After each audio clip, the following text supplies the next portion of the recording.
31st question होगा screen पे, which of the following is an input device, इसमें से कौन सा इनपुट डिवाइस है? तो आंसर क्या हो जाएगा आपका, कौन सा इनपुट डिवाइस है? इसमें कीबोर्ड है, मॉनिटर है, प्रिंटर है, स्कैनर है, क्या है? कीबोर्ड क्या हो जाएगा? Which device is used to output hard copy document, कौन सा डिवाइस जो है वो आउटपुट देता है हार्ड कॉपी डॉक्यूमेंट? प्रिंटर हो जाएगा आंसर। नेक्स्ट क्वेश्चन हो जाएगा स्क्रीन पे आपका 33 question, which of the following device can both input and output data, कौन सा ऐसा डिवाइस है जो इनपुट आउटपुट दोनों देने का काम करेगा?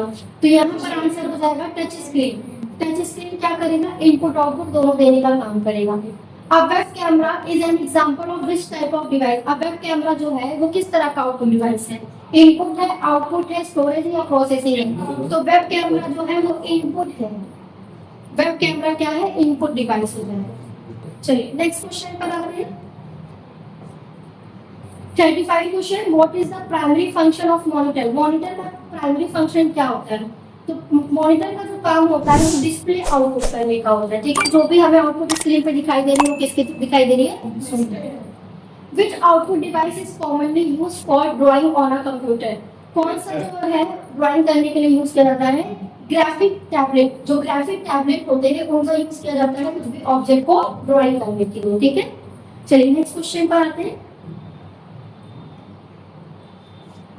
Which of the following is not an output device, इसमें से कौन सा आउटपुट डिवाइस नहीं है? इसमें से कौन सा आउटपुट डिवाइस नहीं है? क्या स्पीकर? स्पीकर तो है, हेडफोन, प्रोजेक्टर, स्कैनर। तो यहाँ पर जो स्कैनर है वो क्या है? आउटपुट डिवाइस नहीं है, क्योंकि स्कैनर जो होता है वो इनपुट डिवाइस होता है और ये हार्ड कॉपी के कोई भी डेटा को कन्वर्ट करता है किसमें? डिजिटल फॉर्म में। हार्ड कॉपी से किसी भी चीज को डिजिटल फॉर्म में कन्वर्ट करने के लिए किस इनपुट डिवाइस का यूज किया जाता है? स्कैनर का। बाकी अगर हम स्पीकर की बात करें तो ये म्यूजिक सुनने के लिए यूज होता है, अगर हेडफोन की बात करें तो ये भी म्यूजिक सुनने के लिए यूज होता है, प्रोजेक्टर की बात करें तो ये डिस्प्ले देने का काम करता है, लेकिन एक स्कैनर ही एक ऐसा जो डिवाइस है वो कैसा डिवाइस हो जाएगा? इनपुट डिवाइस होता है। नेक्स्ट है, which device is best used for entering hand-written signature into a computer, कौन सा जो डिवाइस है वो हैंड रिटन, तो हैंड रिटन सिग्नेचर देने के लिए हम किसका यूज करेंगे? डिजिटल पेन का यूज करेंगे। चलिए नेक्स्ट क्वेश्चन पर आते हैं। नेक्स्ट क्वेश्चन है, what does a microphone do, microphone जो है वो क्या करता है? क्या आउटपुट देता है साउंड का, क्या इनपुट लेता है साउंड का, डिस्प्ले करता है टेक्स्ट को या स्टोर करता है? तो माइक्रोफोन अगर आपने लगा रखा है तो वो क्या करेगा? इनपुट करेगा, और किसका इनपुट करेगा? साउंड का इनपुट करेगा। तो आपका आंसर हो जाएगा C, input sound. Next question है, which output device provide audio output, कौन सा ऐसा आउटपुट डिवाइस है जो ऑडियो आउटपुट देता है? तो हमारा आंसर हो जाएगा स्पीकर। स्पीकर कैसा आउटपुट होगा? जो हमें ऑडियो मिलेगा। चलिए 41 क्वेश्चन है, which characteristics of a computer distinguish it from electronic calculator, कौन सा ऐसा चीज है जो आपको यहाँ पर डिफरेंस बताता है कंप्यूटर और इलेक्ट्रॉनिक कैलकुलेटर में? कौन सी ऐसी चीज है जो आपको बताएगा कि कैलकुलेटर और कंप्यूटर में क्या डिफरेंस होता है? तो देखिए, स्टोरेज, वर्सेटिलिटी, एक्यूरेसी या ऑटोमेटिक। तो यहाँ पर हम सबसे ज्यादा एक्यूरेट आंसर की बात करें तो स्टोरेज होगा, क्योंकि कैलकुलेटर में देखिए स्टोरेज नहीं होती है। कैलकुलेटर आप एक बार कोई कैलकुलेशन करिए, क्या वो स्टोर करके रखता है? दोबारा से आप कभी भी देखना चाहें तो देख सकते हैं नहीं ना, लेकिन कंप्यूटर क्या करता है? डेटा को स्टोर करके रखता है। तो इसलिए इसका जो डिफरेंशिएट अगर हम करें तो सबसे ज्यादा आंसर एक्यूरेट हमें क्या मिलेगा? स्टोरेज इसका आंसर मिलेगा, ठीक है? A laser printer uses, a laser printer किस चीज का यूज करता है? Laser printer photo sensitive drum का यूज करता है, कैमरा लेंसेज का यूज करता है, हीट सेंसिटिव ड्रम का यूज करता है, नन ऑफ दिस। तो लेजर प्रिंटर जो है प्रिंटर का टाइप है। जो आपके प्रिंटर होते हैं वो दो तरह के होते हैं, एक होता है इम्पैक्ट प्रिंटर और दूसरा होता है नॉन इम्पैक्ट। अगर हम इम्पैक्ट प्रिंटर की बात करें तो उसमें drum printer, Daisy well printer ये सब आ जाएंगे, लेकिन अगर हम लेजर प्रिंटर की बात करें तो कैमरा लेंसेज का यूज करते हैं, ठीक है? चलिए नेक्स्ट क्वेश्चन पर आते हैं।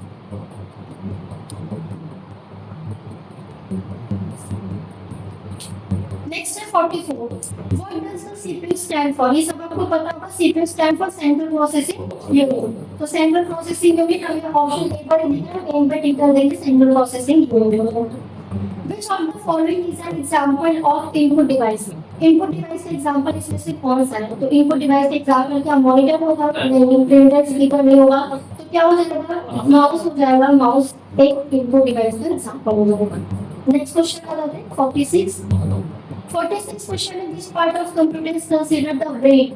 तो ब्रेन ऑफ कंप्यूटर किसको कंसीडर करते हैं? सीपीयू को करते हैं, जिसको सेंट्रल प्रोसेसिंग यूनिट बोलेंगे। Which of these example of software? इसमें से सॉफ्टवेयर का एग्जांपल कौन सा है? क्या रैम है? क्या सीपीयू है? प्रिंटर या माइक्रोसॉफ्ट वर्ड है? तो माइक्रोसॉफ्ट वर्ड क्या है? एग्जांपल हो जाएगा सॉफ्टवेयर का। यही तो हमें बताता है कि किसी टास्क को हम कैसे कंप्लीट करेंगे।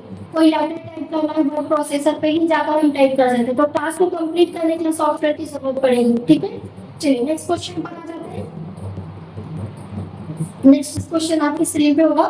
What type of memory is volatile? Volatile memory क्या होती है? तो आपको मैंने बताया था जो कंप्यूटर मेमोरी होती है वो दो नेचर से डेटा को स्टोर करती है। एक तो होती है volatile और दूसरी क्या हो जाती है? non volatile। और जहाँ आपको volatile मिले तब इसका मतलब भी समझिएगा कि volatile का मतलब होता है non permanent। इसीलिए बोलते हैं पीछे चिल्लाओ, पहले समझ लिया होगा। तुम लोग को कॉन्सेप्ट नहीं क्लियर है।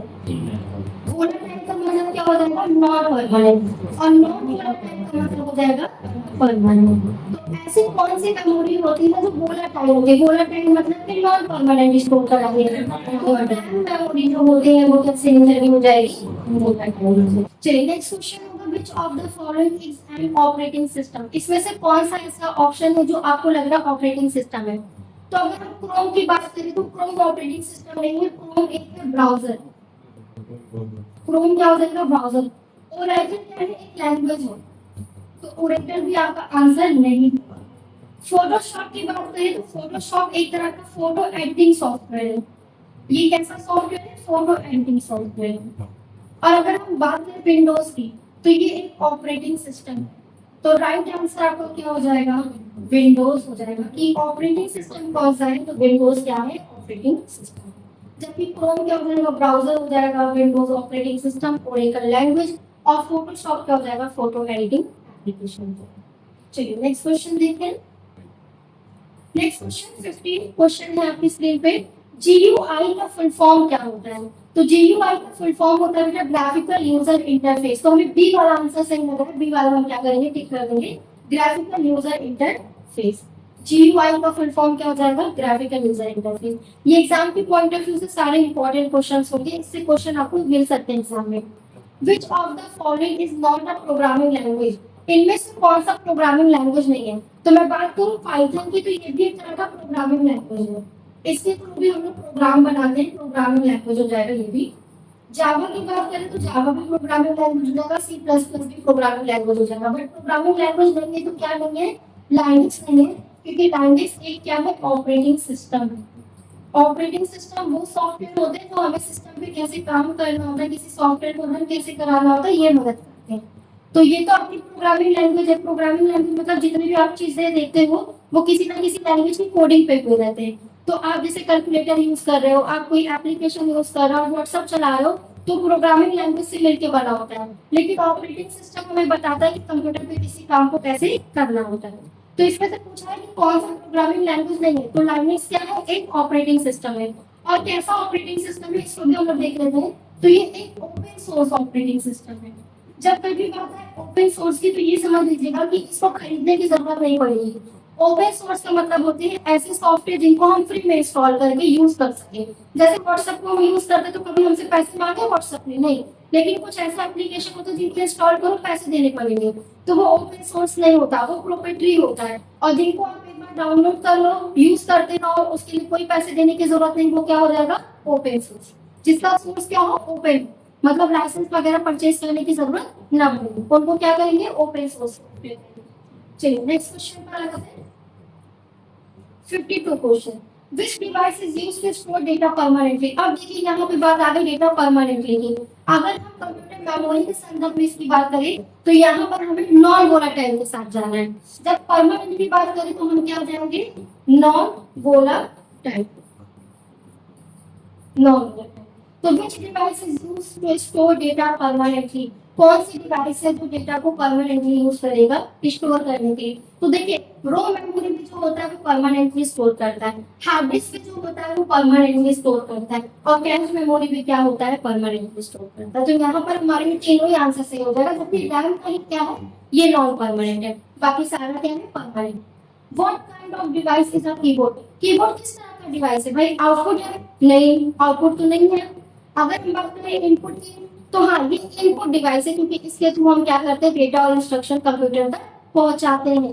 तो ऐसे डिवाइस जिनके थ्रू हम डेटा इंस्ट्रक्शन को कंप्यूटर तक पहुंचाए उन डिवाइस को हम लोग क्या बोलते हैं, इनपुट डिवाइस बोलते हैं। स्टोरेज नहीं हुआ क्योंकि ये स्टोर करने का काम नहीं करता है, प्रोसेसिंग नहीं हुआ क्योंकि ये डेटा को प्रोसेस करने का काम नहीं करता। चलिए नेक्स्ट क्वेश्चन कराते हैं।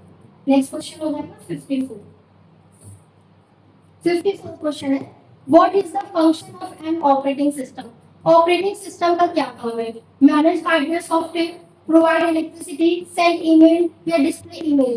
तो आंसर इसका सही हो जाएगा ए। ये क्या करता है, हार्डवेयर और सॉफ्टवेयर प्रोसेस को मैनेज करने का काम करता है। What does HTTP stand for. ये थोड़ा एक प्रोटोकॉल का क्वेश्चन आ गया। एचटीटीपी क्या है, एचटीटीपी है hyper text transfer protocol.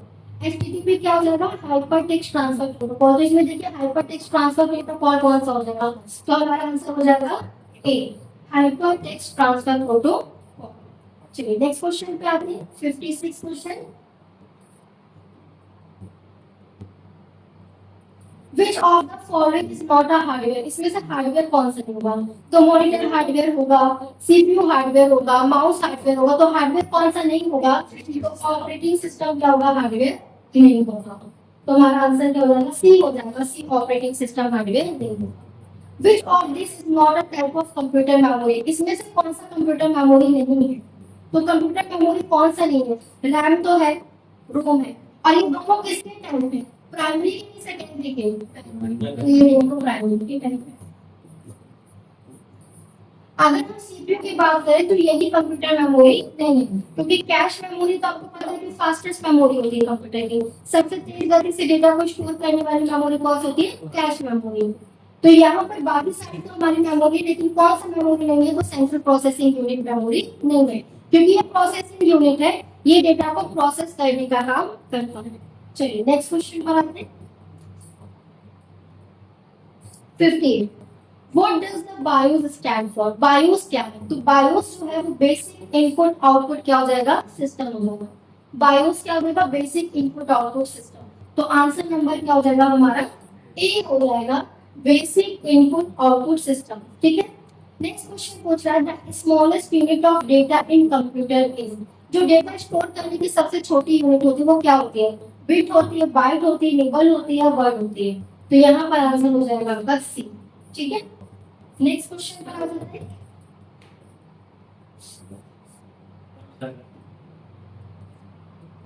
61। Which of the following is example of output device? Output device का एग्जांपल कौन सा होगा, तो आउटपुट डिवाइस का एग्जांपल हो जाएगा मॉनिटर। मॉनिटर किसका एग्जांपल है, जो बाइट होता है वो कितने बिट्स के इक्वल होता है, जो बाइट होता है वो कितने बिट्स के इक्वल होता है, कितने बिट्स के इक्वल होता है। क्वेश्चन है what is a byte equal to, यानी एक बाइट कितने बिट के बराबर होता है, 8 बिट। ठीक है, याद रखना। अब आपके लिए कुछ क्वेश्चन सॉल्व होंगे, जैसे आपको मैं कुछ यहाँ पे फुल फॉर्म दे रही हूँ, उन फुल फॉर्म को आप कमेंट सेक्शन में क्या करेंगे, आंसर करेंगे। शॉर्ट फॉर्म होंगे, उनके फुल फॉर्म को आपको आंसर करेंगे। जैसे पहला हो जाएगा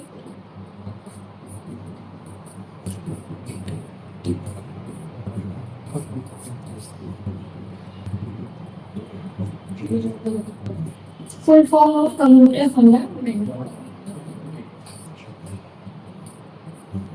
सबसे पहला आपको आंसर करना है OMR का, दूसरा हो जाएगा MICR का,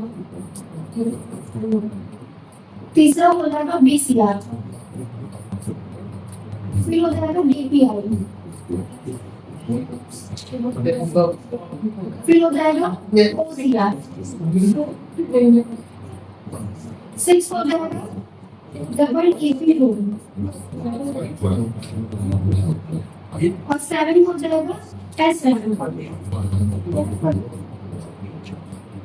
फिर नेक्स्ट यहाँ 8 हो जाएगा HNN, नाइन्थ हो जाएगा फोर्ट्रान, और टेंथ हो जाएगा VLSI। ये 10 आपको शॉर्ट फॉर्म दिए हैं, इनके फुल फॉर्म आपको कमेंट सेक्शन में लिख रखूंगा, ठीक है।